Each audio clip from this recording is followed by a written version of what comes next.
turn this into a hot pad. And the way we're going to do this is the same method that you would use if you were actually making a quilt, except that you would have a lot bigger quilt front than this. So this is basically a miniature quilt, but you are going to learn the process of how to make a quilt by doing a hot pad. So this is our quilt square or quilt front. We have our quilt batting. For a hot pad, we're going to use 2 layers of cotton batting. And then we have our backing fabric, the one that goes on the back. We have some quilting thread. It's basically like thick thread. And then we have 2.5 inch wide quilt binding to go around the outside of the pot holder. So the way first thing we're gonna do is do a quilt sandwich, they call it. So first thing you do is lay down your backing right side down. This particular fabric is the same on both sides, so it doesn't matter which way you do it. Then we're going to lay down one of our quilt batting pieces. This is cotton batting. If you're doing an actual quilt, you're just going to do 1 layer, but this is a hot pad, so we're going to do 2 layers. So smooth it out,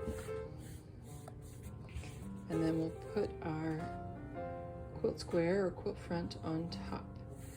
And notice that our backing and our batting, they're just a little bit bigger than the quilt front, and that just makes it easier. We'll trim down these edges later, but it gives us a little wiggle room in case things shift around a little bit. But now that we have all these layers piled up on top of each other, what we want to do is sew them all together, quilt them all together. But first, before we do that quilting part, we are going to baste them together.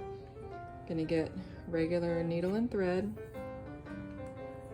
and we're just going to go around and sew with large stitches all the layers together.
All the layers are sewn together to keep all those layers together. Now what we're going to do is we are going to quilt this. We're going to do, this is just temporary stitching that I'm going to take out later, but I'm going to basically draw a design on this using thread. All right, let's talk about quilting a little bit, hand quilting. So you can do this by hand or by machine. If you do it by hand, it's going to be a running stitch, just up and down. If you do it by machine, you'll just use a straight stitch and a walking foot to do it. But some common designs are, you could do X's on all your squares, like that. You could just do diagonal lines. You can outline each of your squares by doing a running stitch about 1/4 inch away from all the seam lines. You could do a spiral. You could start in the center or pick a spot off to the side and just start going in a circle.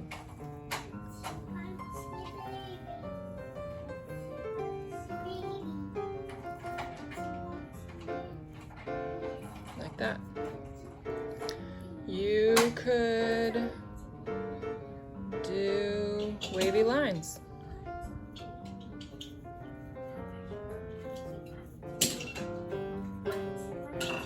You could do just straight lines. You could draw a flower. You can do anything you want. The main goal is that in some way your stitches will hold all these layers together in a pretty way, in a decorative fashion. All right, so I think for mine I've decided that I am going to outline each of the squares like this. That's how I'm gonna do mine. And on the outside here, we need to leave a 1/4 inch seam allowance for the end when we add our binding.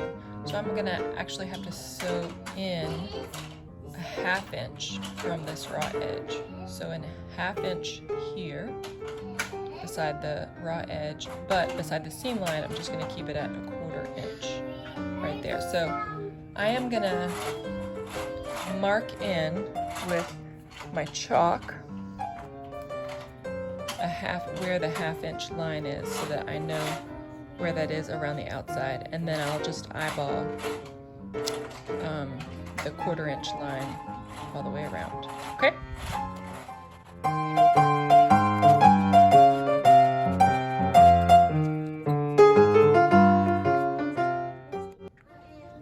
All right. So I am gonna hide my knot by putting my needle underneath the top layer, letting it hide inside the back, inside the batting. Then I'll start my running stitch right here along this edge. So it's just an up-down stitch. You don't want your stitches to be longer than a 1/4 inch. You want to try to make your stitches as even as possible. So you don't want some to be long and some to be short.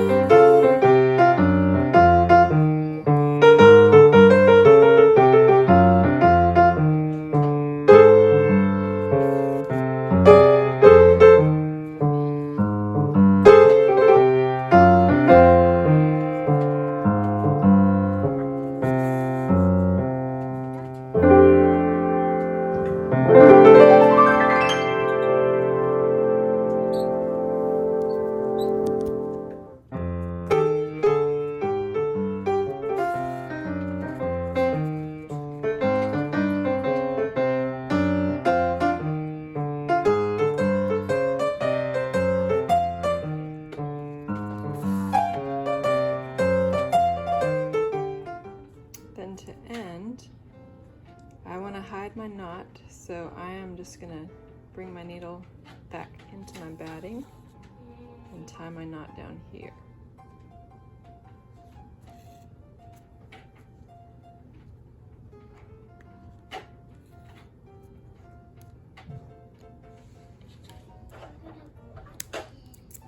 All right, let's do another square.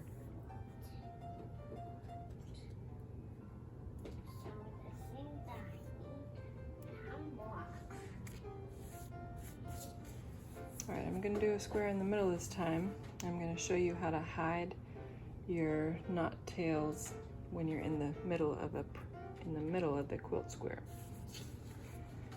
So I want to start with my stitches in this corner here. Okay, so I'm actually going to go in over here. I'm going to avoid where the seam allowance, where there's double layer. I'm going to go in where I know that there's a single layer of fabric. And I'm gonna not go all the way through to the back, but I am gonna go into the quilt batting up and down a little bit because I want my end tail, that knot, to end up inside the batting, okay? So we're gonna thread it through, and then I'm gonna find my point and bring the needle up. So there's my knot stuck on the outside. I don't want it to stay on the outside. So I'm going to pull a little and pull from this side. And I'm hoping that it's gonna pop through.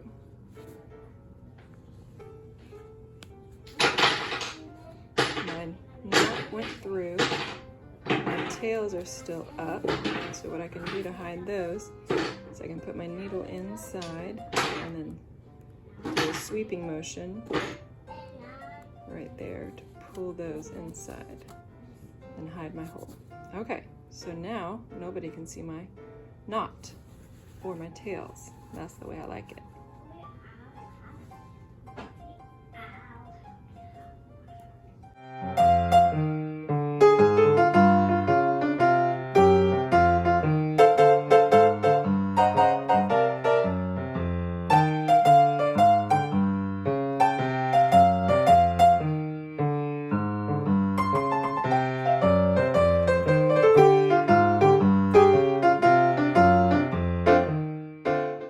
Okay, you see I don't have much thread left, so I better go ahead and end this thread before it's too short for me to tie a knot.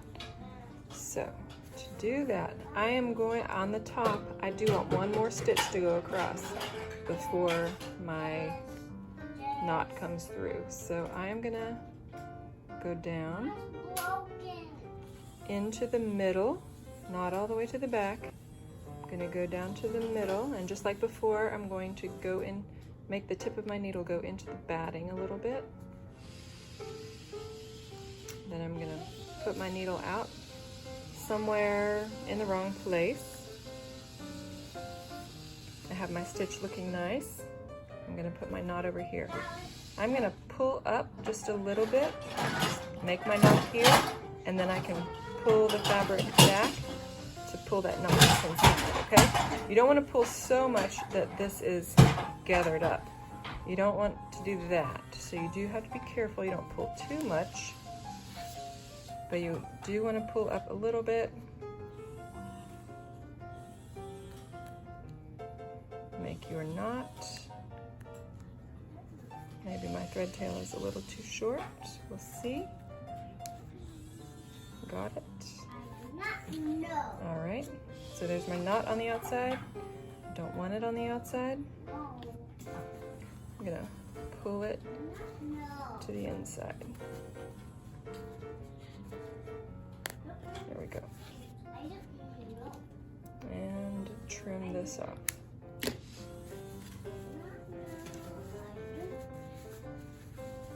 All right, good. Now I'll get some more thread and finish it. And if I'm finishing up this square and I want to travel over to this square and do this square. So if you ever have that situation, it's very easy. Just go down where you want it to go down, travel through the batting, and then come up at the place you want to come up.